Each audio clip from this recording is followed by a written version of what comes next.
Good afternoon and welcome to the National Press Club, the place where news happens.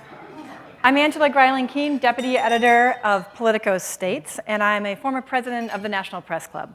Before we begin our conversation today, I would like to remind our in-house audience to please silence your cell phones, and I would like to invite everyone who's watching or listening today to follow the discussion along on Twitter using the hashtag NPCLive. If you are in our audience in-house and you have questions for our speaker, you'll find cards at your tables. Please write your questions and pass them to the gentleman right here who will bring them up to the stage.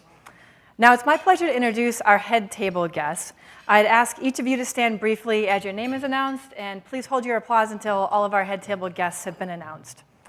Kiki McLean, advisor to the Walton Family Foundation.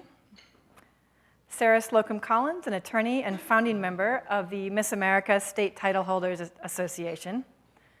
Kevin Wensing, the National Press Club Headliners Committee member who organized this lunch and retired member of the U.S. Navy. Lisa Matthews, assignment manager at the Associated Press and co-chairwoman of the National Press Club Headliners team. Eleanor Clift, political reporter at the Daily Beast. Brian Karam, executive editor of the Montgomery County Sentinel and a CNN analyst. Abby Livingston is the Washington bureau chief of the Texas Tribune and a member of the National Press Club Headliners team. Nikki Schwab, Washington reporter at the New York Post. And Laura Curtis, a First Word reporter at Bloomberg News.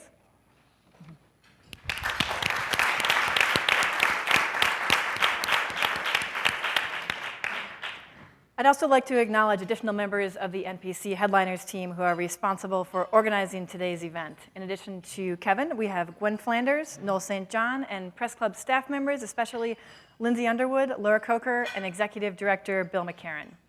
Now to our guests today, both of whom are working to give the Miss America program a makeover to, as they put it in their own words, accurately reflect today's modern American women. Gretchen Carlson, who was crowned Miss America herself in 1989, is a journalist, author, and advocate whose sexual harassment lawsuit against then Fox News chairman and CEO Roger Ailes helped to open the MeToo floodgates. She started her career as a political reporter in Richmond, Virginia, and went on to become an anchor and a reporter in several local markets before joining CBS News and eventually Fox. She's also an author, including most recently Be Fierce, which is a New York Times bestseller. She's an honors graduate of Stanford University and also a violin prodigy from the great state of Minnesota, where she performed as a soloist at the tender age of 13 with the Minnesota Orchestra.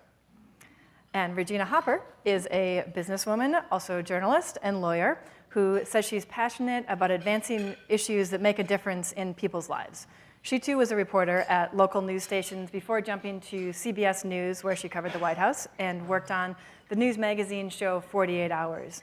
She then proceeded to a career in advocacy and organization management and communication strategy at a long variety of major associations.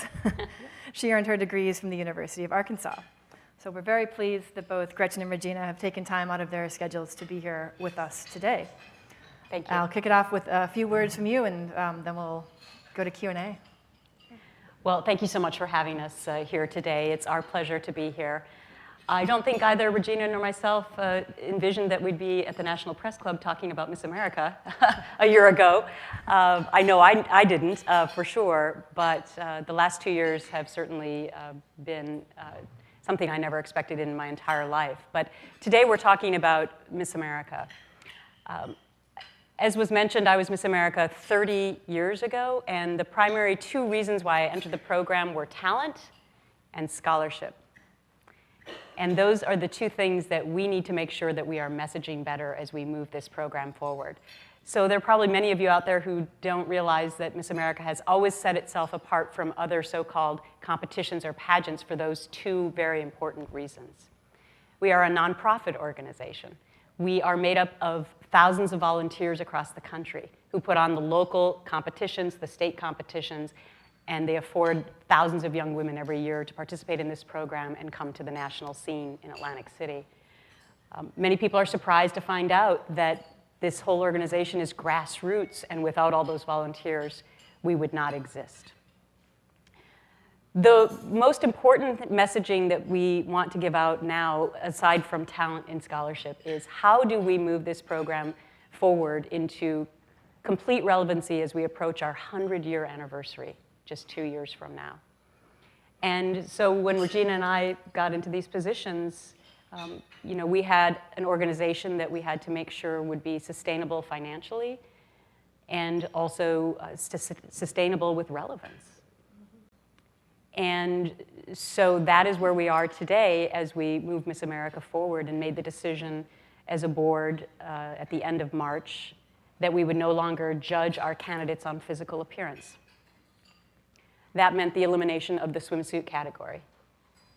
And we have to say that overwhelmingly, the people that we've heard from across this country have really, it's really been a positive response. So many people have reached out to us and said, as parents or grandparents, thank you so much because now my daughter wants to be a part of this program. And so we're really looking forward to our telecast in September.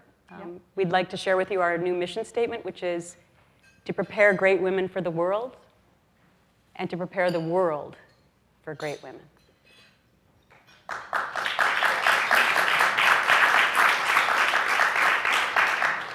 So how I got involved was because I was a first-generation college student.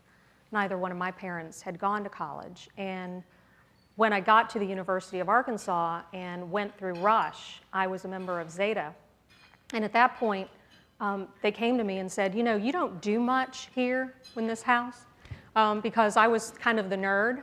I wanted to be involved in politics. I wanted to work out in the field and hand out flyers for people who were running for positions, from everything from the local sheriff all the way up to President of the United States. It never crossed my mind to really be a part of the Miss America program.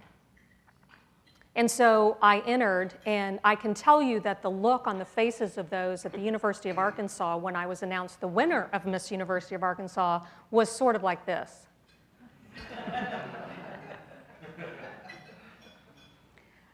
But it ended up funding my way through law school. And as a child from a small town in northwest Arkansas, I was able to go on and do what I hope have been very important things.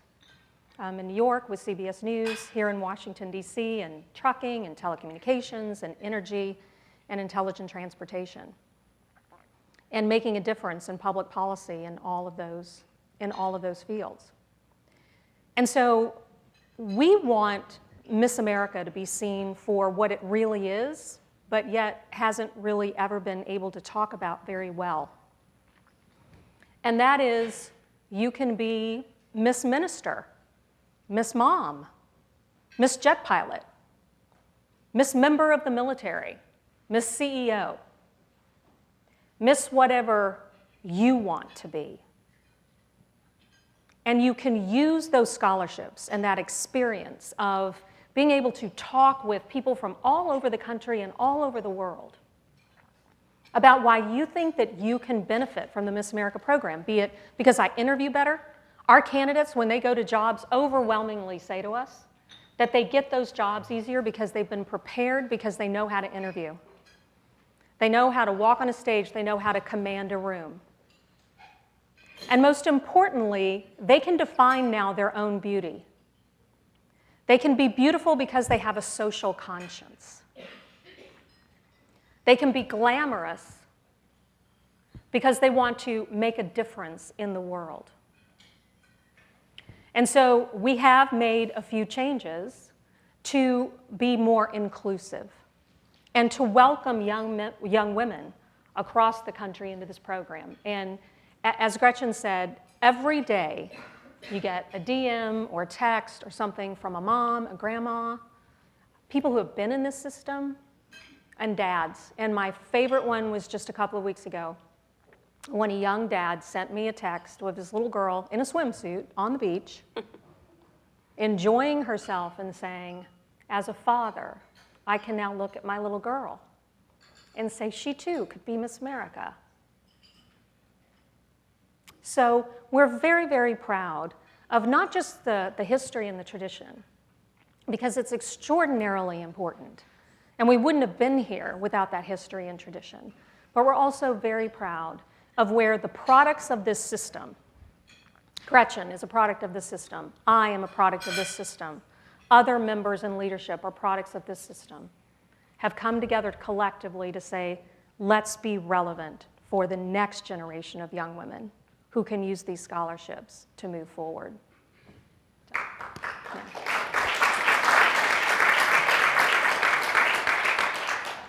There was a 2002 film titled Miss America, and noted feminist Gloria Steinem, who's also spoken here on the National Press Club stage, said in that film that, quote, "The swimsuit competition is probably the most honest part because it really is about bodies. It is about looking at women as objects."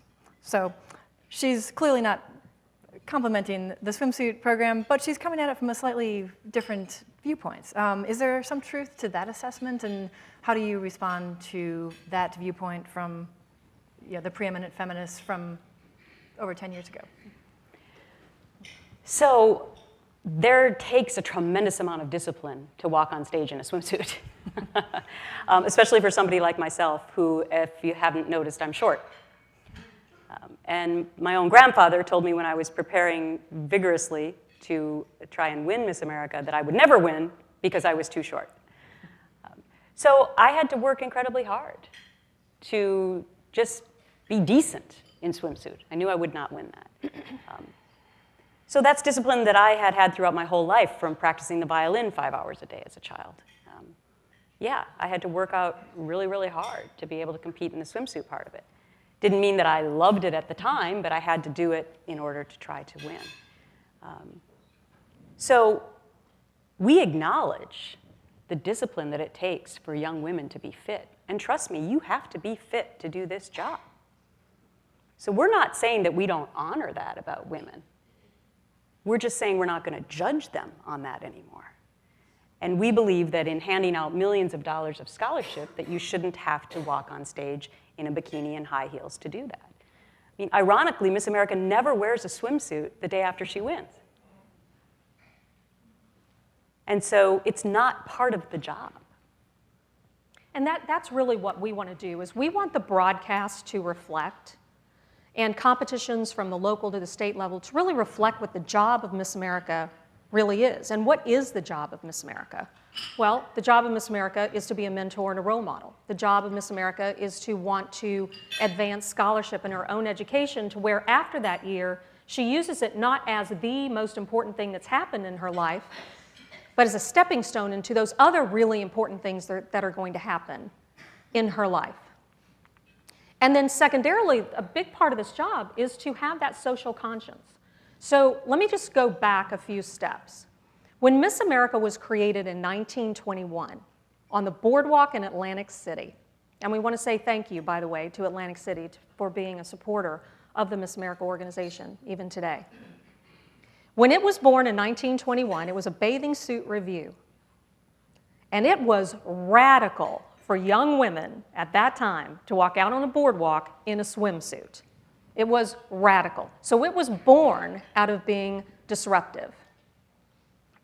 When talent was added, as Gretchen said, very important to her.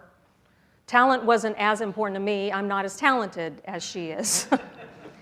The scholarships were very important to me. But when talent was added into Miss America, everybody was, oh my God, that's not what Miss America is. It's going to kill the system. And then a few years later, when the platform being the work that you would like to do for your year, was added into Miss America, people said, oh, that's going to kill Miss America. So Miss America, through its lifetime, has always been disruptive. And what we like to see and what we believe, based upon what we've been told and what other people have said to us with regard to their participation or lack thereof, is that no longer judging on physical beauty, meaning no longer, as Gretchen said, you don't have to wear a swimsuit to win a scholarship anymore, is reflective of the times that we are in. And so Miss America, as it's continuing to move forward in its lifetime, is now making this shift. So I think it's really important to look back at the history of that and to understand where it was born and where we are now. And the reflection of that job in the broadcast will be very important, because if you notice, if those of you who have watched Miss America, not sure if you've noticed two things. One, you often ask yourself at the end, why did that young woman win? And secondarily, you say, I don't think I know a whole lot about that young woman, because you've never heard her say anything. Unless it's what Gretchen loves to define as a gotcha question, which if you ask the question, 50% of anybody on any side of that's going to hate you. And again, it has nothing to do with being Miss America. So we now want to have a program that reflects the job, and therefore you know who she is, and whether she may or may not be your favorite at the end, you will have an understanding as to why she won. So those are some programs. And one other renegade thing that I'll just add to your history line there is that around the same time that a woman who was running Miss America at the time in the 40s put in talent, she also put in scholarship. Mm-hmm. Oh, that's right. Now keep in mind, right. back in that time, not a lot of women were thinking about going to college. And so that was a very proactive move. And I just want to make sure I add Yes, that to please. sort of the storyline of, so truly, Miss America has really been about empowering women from the beginning and stepping outside of the box. And so once again in 2018, as we move towards a more modern program, it's about relevancy as to where women stand in society today. Now, the swimsuit competition, of course, isn't the only part of the program that's changing. The evening gown portion is changing, too. Can you talk a little bit about how that will look at the competition in September this year? And We're not going to give that? away all the I'm gonna tell you secrets. how it's going to look. But thank you for bringing that up, because there's been a tremendous amount of erroneous reporting regarding the evening wear category. Many outlets reported that we were also getting rid of evening wear, which we are not. So the only difference really in evening wear is, again, that we're not judging on physical appearance, but we're judging on self-esteem and self-confidence when you walk out on that stage. And we're judging what actually comes out of your mouth during that phase of the competition. Substance, the substance of the woman, if she's talking about her social impact initiative, or her career goals in life, or her leadership skills. And when some people say, well, that's going to make the show boring, you know, that's sexist. Because what you're actually saying is that when we add more substance about women to a telecast, that's boring. And that is sexist on its face. We want to add more substance to the program because our women have substance. And they are smart leaders and talented in their communities. And we want the rest of the world to know that about them. Plus, I will tell you that it's going to be a fun show. Right. And the other change with evening wear is that the candidate, although they've been allowed to do this in the past, but not many have done this, they will have the opportunity to choose whatever they feel most self-confident in regarding evening wear.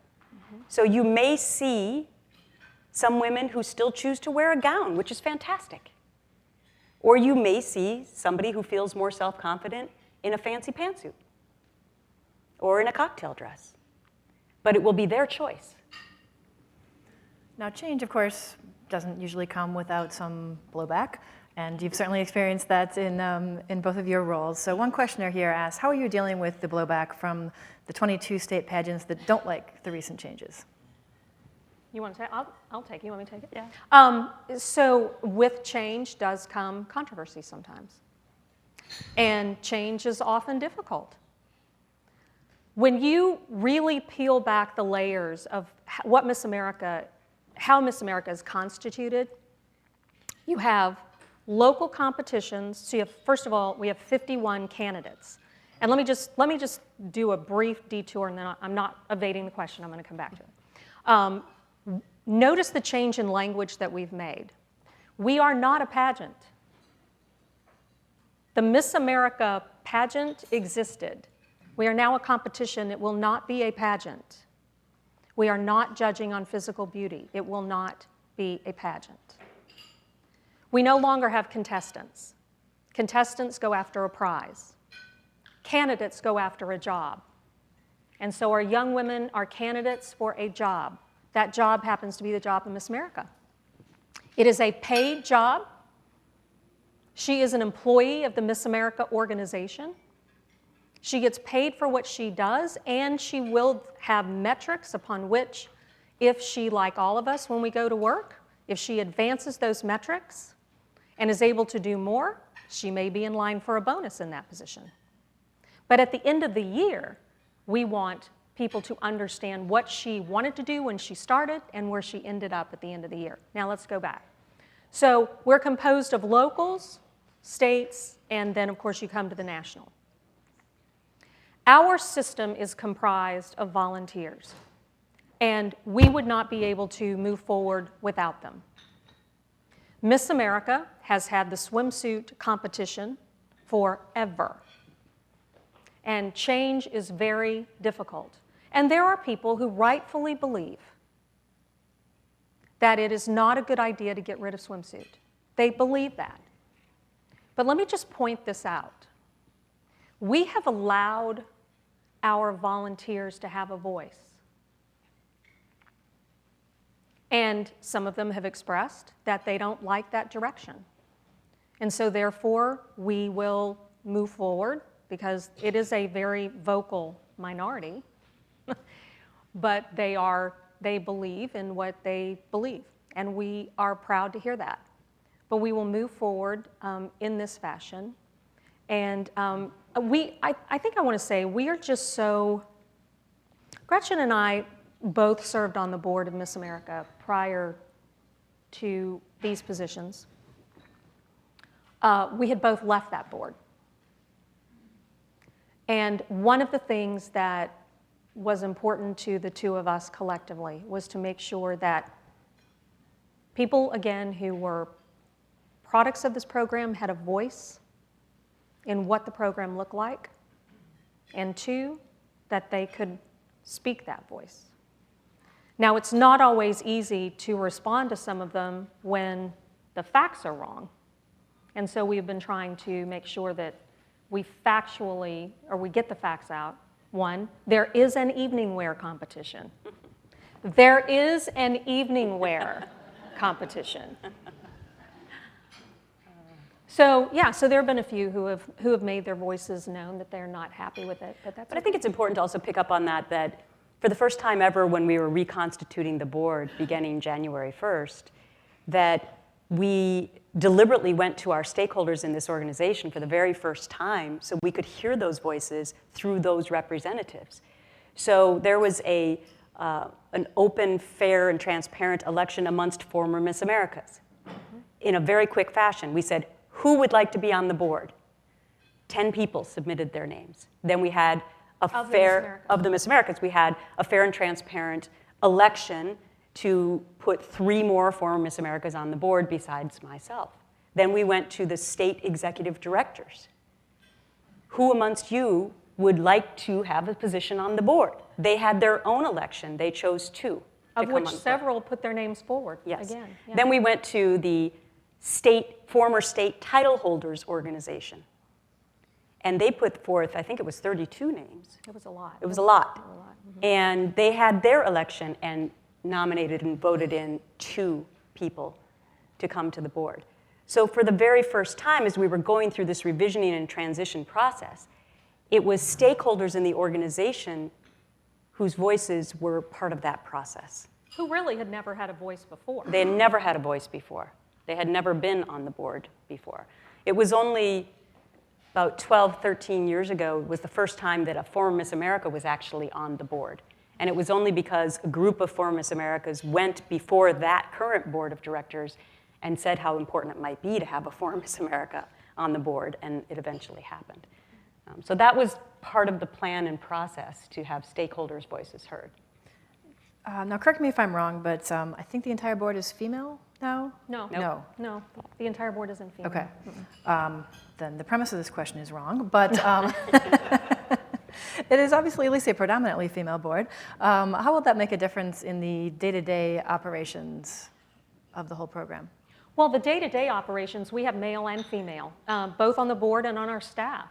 And you know, I'm glad whoever asked that question asked it, because I think it's really important to point out that the grassroots nature of this organization is comprised of females and also males.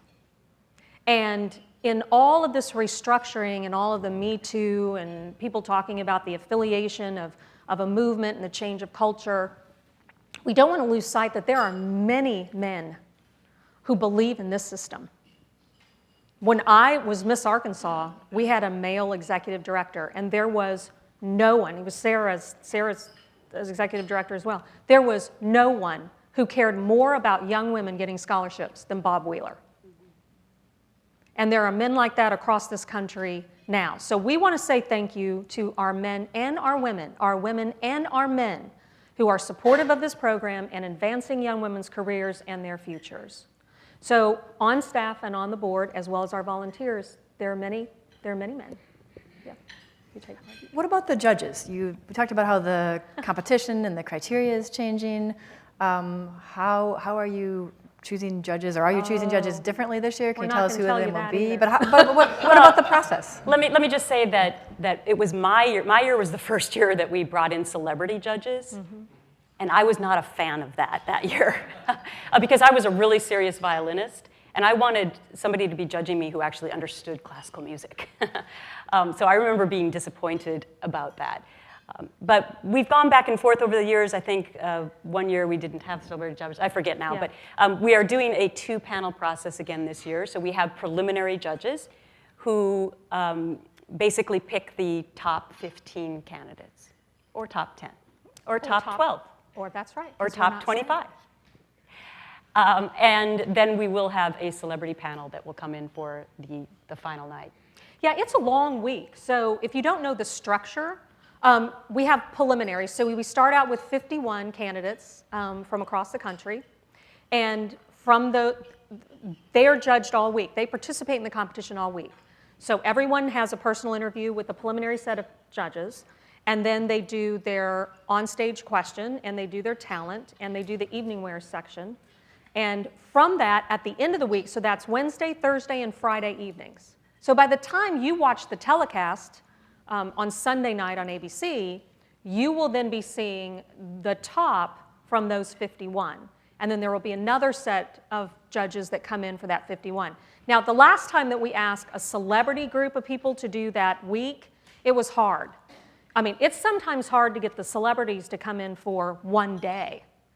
And many of them fly in on Sunday morning, look at the interviews from the top candidates that morning, go to Boardwalk Hall and rehearse, come back, eat something, get dressed, and it's time for the show. So, and then they're gone. Many of them, when the show's over at midnight, you know, they'll be gone again. So the reason we have 2 panels is that. Plus, it allows these candidates to get the opportunity to be seen by different kinds of people that represent different interests.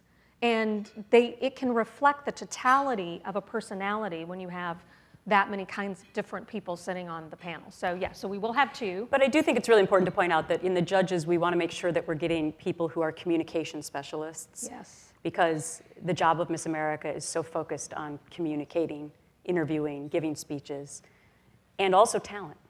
Since talent is a predominant part of our program, we want to make sure that our judges are skilled in being able to evaluate that. Right. And in terms of the scholarship, you both mentioned it. The questioner asked, with the financial struggles in recent years of the program, what kind of scholarship can be sustained, grown at this point, and what kind of scholarship will this year's winner receive? So let me just say, so the organization is basically in 2 parts. The Miss America organization, which houses the day-to-day activities of Miss America and also the competition itself, is a C4. The scholarships exist in the Miss America Foundation, which is a separate C3. And so when the IRS allowed these 2 entities to be created and the Miss America Foundation to be able to use the Miss America's name, I could bore you we could have a whole nother NPC on the differentiation. Later, right? But suffice it to say that the scholarships are held in the C3. And so that's how we give out the scholarships, and those are funded. through the foundation, right? So, and stay tuned because, you know, and Gretchen speaks more eloquently on this than I do, so I'm going to ask her to say it, but it's been a while since Miss America's scholarships have been raised. And so one of our missions and goals is to make sure that not just Miss America, but all of the other young women who get scholarships get more money in scholarships as we become more fiscally sustainable with regard to advancing those objectives. And let me point out one more thing too, and that is if you compete in the Miss America organization, you win a scholarship, even at the local level. So look at the broadcast this year, and we're going to try to show you a little bit of that as well. Mm-hmm. Speaking of the broadcast, obviously viewership suffered for some years. Now you're back in Atlantic City. Atlantic City itself is experiencing its own revival. Mm-hmm. What are you doing to increase viewership of the event itself? Well, we are so proud to be partnered with ABC. And back in January, when ABC told us that they were going to run the show again, air the show again, we were so excited. And we were meeting with ABC execs. And Gretchen started talking about her vision for the show, and I kind of sat back, because I'm not an entertainment person. So she is, I'm not. And so I was sitting back learning myself as we were sitting in this meeting. And ABC is so excited about how different the show is going to be that they really think of it as a new show. And so therefore, we're working with ABC on more promotion. But for the first time, we're working with Atlantic City on promotion. And Atlantic City is helping us promote the show in this region. So, because remember, we have two different audiences. We have a Boardwalk Hall audience. So we hope that everyone in this region will come to Atlantic City on September 5th, 6th, 7th, 8th, and 9th, and come watch it in person. And we hope many of you from the area will do that. But secondarily, for those of you who can't make it to Atlantic City, you'll be able to watch it on ABC. So we really have two audiences. And ABC has been great, and Atlantic City has been great. And quite frankly, the press has been really good about wanting to talk about the changes in the system. So we're hoping that will be helpful. And we've had a lot of discussion about Miss America over the last 6 months, but especially over the last 6 weeks. So I think people are genuinely interested in seeing what the telecast will be. Mm-hmm. And so we're looking forward to it, September 9th, 9 p.m. Eastern. On ABC. We have a lot of questions about diversity in the candidate pool. With the changes that you're making, is part of the intent to increase the diversity, I guess a lot of diversity measures. There's a lot of different questions about various different factors of diversity. So maybe just address that broadly. Mm-hmm. So the main change about not having swimsuit will start effectively at the national telecast. So the young women who have competed in the local system to make them eligible for the states that just completed, they were doing so under the old rules. So this will be the first, we say that these candidates will be especially adaptable because they have competed under the old system, and now when they come to the national level, they will not be doing swimsuit. And then that rollout will continue as we go through locals and states moving towards the next year of 2019. But as far as diversity and inclusion, I mean, that was one of the main factors in the decision-making process, was to open this up to more young women who maybe felt like Miss America wasn't for them in the past, but that they wanted to be able to showcase their talents and leadership skills and earn scholarship dollars to go to school and not have to wear a swimsuit on stage in front of millions of people. So I do think that opens up our pool of candidates in a big, huge way. And we've heard from many of them who say now that they will want to be a part of the program. What about socioeconomic diversity? Obviously, competition doesn't come cheap. Do you have any strategies to reach young women who might not otherwise be able to afford to compete? Well, actually, you don't have to pay any money to enter. So we are not a for-profit. Other competitions and pageants, you do have to spend money to enter. So yes, we're open to everyone. And we actually hand out money at the end to the young woman to say, here's help to continue your education. You know, it's interesting. I like listening to these questions because it's like it's a focus group. Such a Washingtonian, right? I mean, it's like just gotta love those focus groups. But these questions are a focus group of what we need to hear to understand what's preventing people to get into the system. I mean, you don't want to feel excluded, or therefore you won't come. You don't want to feel like, whether for whatever reason, an economic reason, that you can't compete. You know, one of the things that we've been trying to push down into the system is that if you are really entering the system because you want to be, you want to advance your scholarship and your education or your social outreach and your social initiatives, you shouldn't have to put a lot of money into doing that. Gowns can be expensive, right? And we want those who are in the fashion industry to be a part of Miss America. But at the same time, even the fashion industry itself has said, how can we be more sustainable, right? So we want to make sure that people feel as if that they are included. There was a conversation that I had in New York. We were headed into a marketing meeting, Young and Rubicon. There's so many stories to tell. I just keep going off like this. I just feel like Young and Rubicon, who's probably one of the largest and creative and advertising firms in the United States, came to us, and they are actually helping us pro bono because they believe in Miss America. And I was sitting in this room with some of the most amazingly talented women and men, mostly women though, that I had ever met. And there were baby boomers all the way down to millennials and whatever the next one is. And it was this focus group of why Miss America is important and why they wanted to give their time and their talents to this. I mean, think about that. They like to say they're giving a few $100,000. No, they're not. They're giving a lot of their time and their talent to helping envision, revision, remarket Miss America. So when I was walking into this meeting late, as I usually am, there was a young woman who was sitting at the front desk.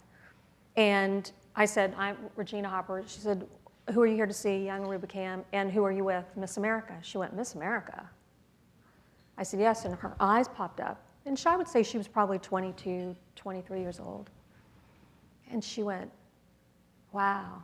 I said, yeah, no, I'm not Miss America. She goes, no, I can tell that. But she said, you know, I could never be Miss America. And so I said, well, why? And she goes, well, you know, and she goes, I guess, you know, it's like, I'm not pretty. And so we talked a little bit about Miss America, and then we went up to the meeting, and I called downstairs to say, can you tell me who this young woman is, and does she have a manager, and could I speak with her? Because I would really like to find out why that was her reaction. Did she feel excluded somehow? Or was it just a lack of self-confidence on her part? And it was a little bit of both. But what happened after that conversation that I was able to have with her is I got to talk to her about what she wanted to do and, you know, what she wanted to be in life. And we talked about the scholarships. And when she walked off, she said, where do I go to find out more about that? And that's what we're talking about. That's what we're talking about.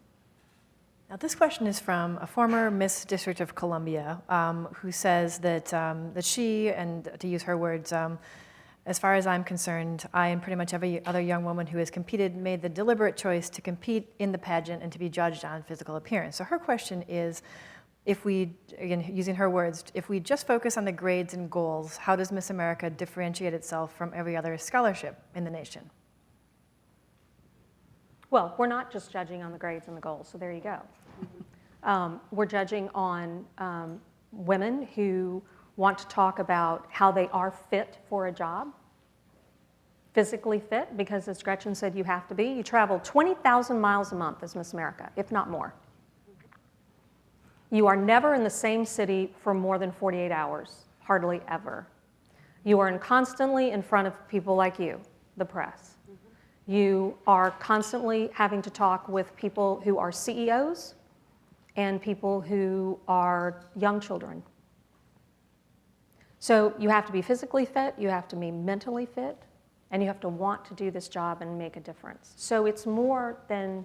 And there's also glam. We're not taking away glam. We're not taking away the glam. You know, a lot of young women, that's really important to them to feel self-confident in how they look and what they say when they come out on stage, but showing that self-confidence and sass. So it's not just a scholarship program, but it's all of those things put together. You can be glamorous and not be in a swimsuit. I mean, I'm just going to be frank. It's like, I don't think you have to wear a swimsuit to be glamorous. You don't have to wear a certain, like, look at the difference between the two of us. She's looking one certain way, I'm a little bit more casual, but yet we're still doing important work in an organization that does important things. It's all about personal choice, really. It is. And what you feel most self-confident in. What do you see in terms of numbers of competitors? What's the trend on those? So when I competed, probably around your same time period. I'm a little older than you. There were 85,000 young women a year who started at the local level, roughly. And those numbers have dwindled. And I would say that we're down now to... Well, we're checking, but it's not 85,000. No, it's not 85,000. And when we started looking at some of the entry forms, we were finding that one of the things that we like to measure as a metric is unique individuals, not unique in of themselves, but in the fact that they hadn't competed before. So what you have are a lot of young women who have come into the system and have just kind of churned through the system. You know, if they don't win one local, they'll go to another local, that type of thing. And we want them to stay in the system because when they stay in the system, they win scholarships. So we don't want them leaving the system. However, we want more people in, and those unique numbers had gone down. So we really want to help drive those up, and we're hoping that this will help do that. One questioner, not me, despite the fact that we discussed this over lunch, asks whether Miss America is having any conversations with Girl Scouts, and the questioner says, and Boy Scouts, which of course now allow girls in their programs, about leadership development. There are a lot of parallels between the two programs. It turns out that the woman now who's running Girl Scouts also studied at Stanford University, as I did, so we were aligned through alum recently, and so we've had some great discussions with the Girl Scouts. But it is an interesting parallel because the same sort of leadership skills are taught to Girl Scouts and Brownies before you're a Girl Scout, you know, from a young age all the way up through high school, and arguably, the Miss America program then picks up at that point in time in a young woman's life and goes through 25 years old. So it's something to ponder as we move forward. Yeah, both organizations are going through their own changes right now, and we have spoken with them. And one of the things that I see as a true sort of affinity between the two is that their age bracket, when we spoke with Sylvia, who's the CEO, she said, your candidates, the women in your program can teach my kids so much. And, we, of course, would love for these young children who take part in the Girl Scouts to continue that sort of world approach and intelligence and inquisitiveness to be able to come into the program. So hopefully when both organizations get a chance to, us get through September, we can have more conversations along that line. It probably won't come as a surprise that there's a lot of questions about MeToo, given, of course, Gretchen's personal involvement and the organization as a whole. Starting broadly on this topic, how did the MeToo movement affect changes in the competition? How did that all happen around the same time? So take us through how those movements went together. Well, I think they're two independent things, first and foremost. Obviously, we're experiencing what I refer to as a cultural revolution right now. For whatever role I played in kicking that off 2 years ago and filing my lawsuit, I'm forever grateful that I've given the courage to so many other thousands of women to be able to also come forward and, most importantly, be heard and, even more importantly, be believed. cultural shifts and change do not happen that quickly, usually. And the idea that we've come this far in such a short period of time is incredibly rewarding to me on a daily basis. And it's one of the reasons I wear this bracelet every day that says, "Be fierce." I wear it to bed as well, because some mornings when I wake up and look down, I don't necessarily always feel fierce. But when I look down and see that this reminds me that I'm on a mission. That is completely different from being involved in Miss America. I never envisioned becoming the chairperson of the board of Miss America, but if there's been one constant in my life, it's that when there's a challenge in front of me, I usually go for it. And because I was associated with this program and because it's part of who I am and the benefits that I received from being a part of this program, I determined that it would be important to give my time back on a volunteer basis, by the way. Both Regina and I are working on a volunteer basis in these positions.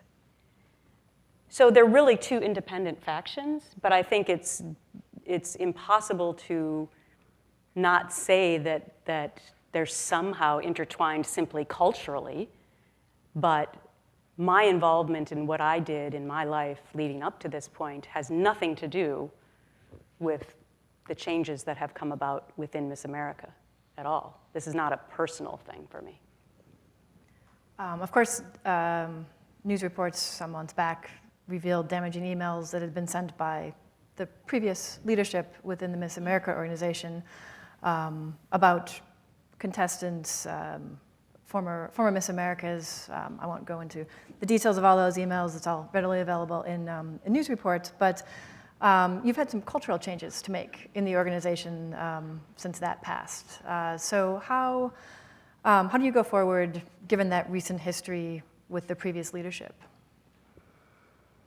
Well, I think one of the most important things was that women came into the prominent roles.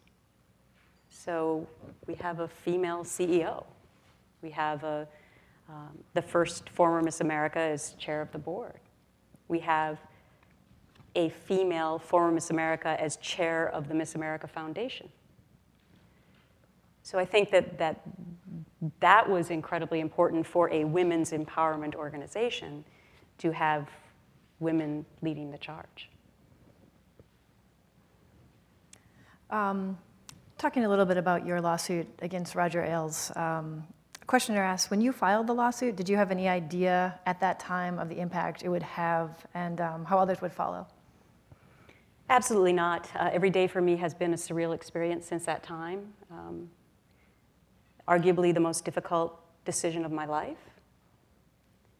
And I could have never, ever expected that we would be where we are today. But I'm immensely grateful that so many other women have been given that gift of courage. And when I named my fund that I set up, Gift of Courage, and called it that, I never realized how important that title would be. And here's what I've learned. That every day, my story gives the gift of courage to somebody else. And that gift of courage, it turns out, is contagious. And that's why we are seeing this revolution that we're in, because so many more women have been given that gift to know that they can also tell their stories. One really important thing about my case is that I believe that it was one in the first time in a long time at least where people saw consequences quickly. And because of that, and also an apology, which is rare. And I think that gave so many other women and men the courage to also come forward because they realized, wow, I might actually be believed. And before that, none of them were. But here is the startling reality and the sad reality of what's happened to women in the past who did find that courage. The thousands of them that reached out to me after my story broke, they crossed every socioeconomic line, every profession. It's a rampant epidemic. But when they reached out to me, they all said, I never worked in my chosen profession ever again. As a result of only having the courage to come forward, I did nothing wrong. And that fact is outrageous. that we have thousands of women, maybe more, across this country, who all they did was have the courage to come forward and say, I'm not being treated correctly. And they never work in their chosen profession ever again. And they work just as hard to get there, maybe harder, than anyone else. We should all be ashamed about that. And one of the things that I've been advocating is for companies who let these women go to stand back up and do the right thing and hire them back. Instead of talking so much about whether or not the perpetrators are rehabable, if that's a word, which is one of the first things we go to is, oh, when will such and such have their job back? What about hiring back all the women? That would be a true testament to really seeing this revolution through.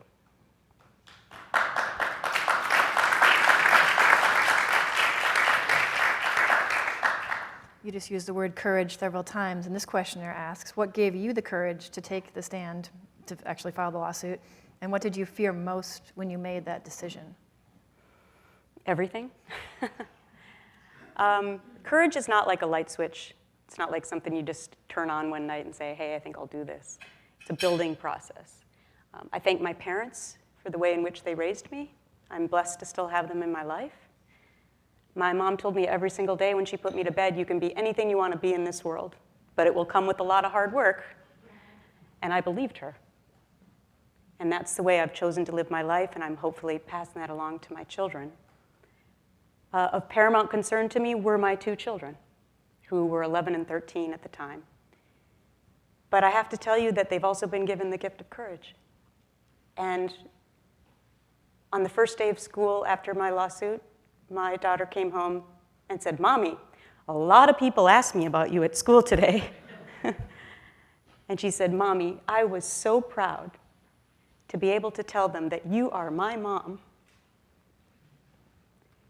And a couple of weeks later, when some kids had been making her life miserable, she couldn't find the courage to do anything about it. But she came home one day and she said, Mom, I told this one that, and I told that one this.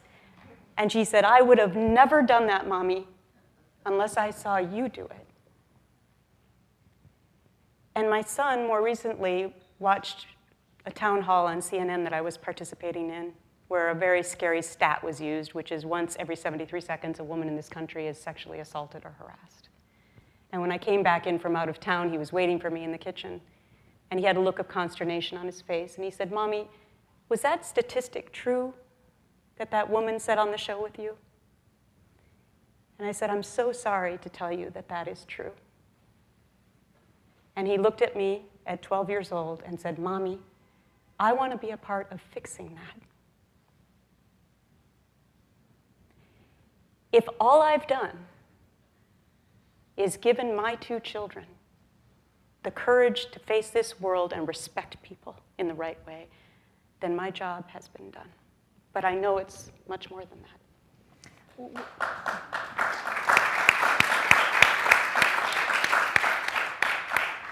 You talked about the corporate culture changes you would like to see about hiring women back. What about changes at the government level? We're in Washington. MeToo movement's been going on as a movement for a couple years. What would you like to see done from our lawmakers and policymakers? Well, I've been spending a lot of time in Washington trying to pass bills, which is another one of my jobs that I've been working on. In December, I was very proud to introduce a bipartisan bill in the House and the Senate. I said bipartisan, which was incredibly important because sexual harassment is apolitical. We've seen titans from both sides fall down. So I really spent a lot of time on the Hill over the last 18 months advocating with members of Congress to support this bill.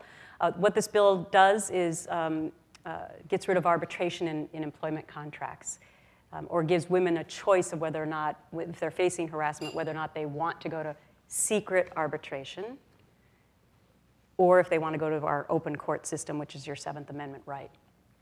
And not to get too much into the weeds, but forced arbitration in employment contracts has basically kept the issue of sexual harassment silent. Because if you have one of these clauses in your contract and you're being sexually harassed and you go to report it, you automatically get thrown into the secret chamber of arbitration and no one ever knows what the heck happened to you. And you can never tell anyone. So this bill would give women the choice, and men, the choice of whether or not they want to go public with their cases or not. And here's what happens to the power pendulum within a company when you give women a voice. Here's how it is with secret arbitration, and here's how it is when you give women a choice.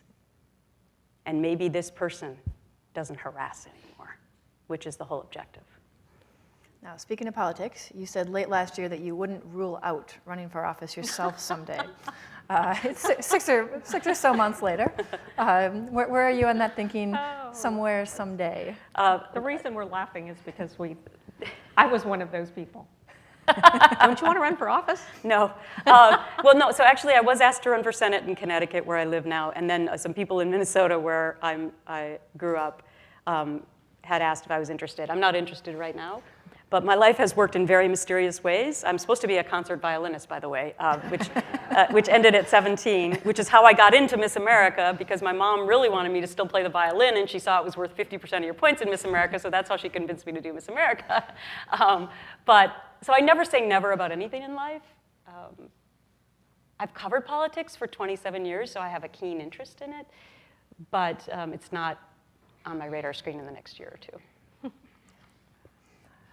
We are almost out of time, so before we ask one final question, I would like to share with our audience, both in-house and our viewership, we have several upcoming Headliners events. On August 13th, Sean Spicer will speak about his new book, The Briefing, talking about his tenure as White House press secretary.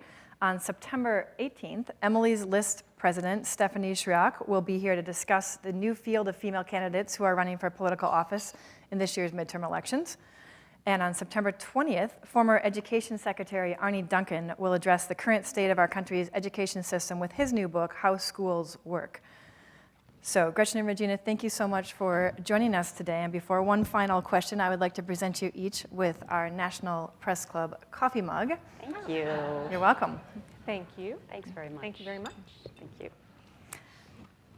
And for the final question, it comes from a member of our live audience who identifies himself as a grandson of a suffragist. And he says, when you speak of history, the first Miss America pageant occurred just 1 year after women got the right to vote in the US. Do you think that matters? Yes. Yes. Yeah. I mean, you know, Miss America is about women's empowerment. Miss America is about women having a voice. Miss America is about achieving your educational desires so you can go on and be what you want to be. Miss America is about making a difference in your community. Miss America is in every town, city, county, state in this country. You cannot walk into anywhere without seeing Miss America. She may not be Miss America, but actually she is Miss America. You know, we have women who are former state title holders, who, you know, it's lawyers for Boeing. A former Miss Wisconsin performed the first pediatric face transplant In the world. Miss Wisconsin. Former first president of the American Medical Association, former Miss Georgia. We're everywhere. So yes. It's very In fact, when I went to California recently to help them with their arbitration bill, the female assemblywoman, who was also a graduate of Stanford University, was second runner-up at Miss Maryland in the Miss America system and paid for law school at Georgetown from participating in this program. So every place that I go, I meet somebody who has participated in this program through all my travels over the last 2 years. And we just want to encourage more young women to see it for what it really is, which is a program about leadership and talent and substance and smarts and what women want to be in life. I mean, I want to just open this up to so many more young girls who didn't think that it was possibly for them before, like the woman you met when you came into the lobby, Right. you know, or the viral video of the African-American young woman who had competed in our system, who had an amazing talent, but she was always told she just couldn't win because she was just, 10 pounds overweight. Yeah, you should look at that. It is amazing. It is an amazing testament. Mm-hmm. It really is. Yeah. Yeah.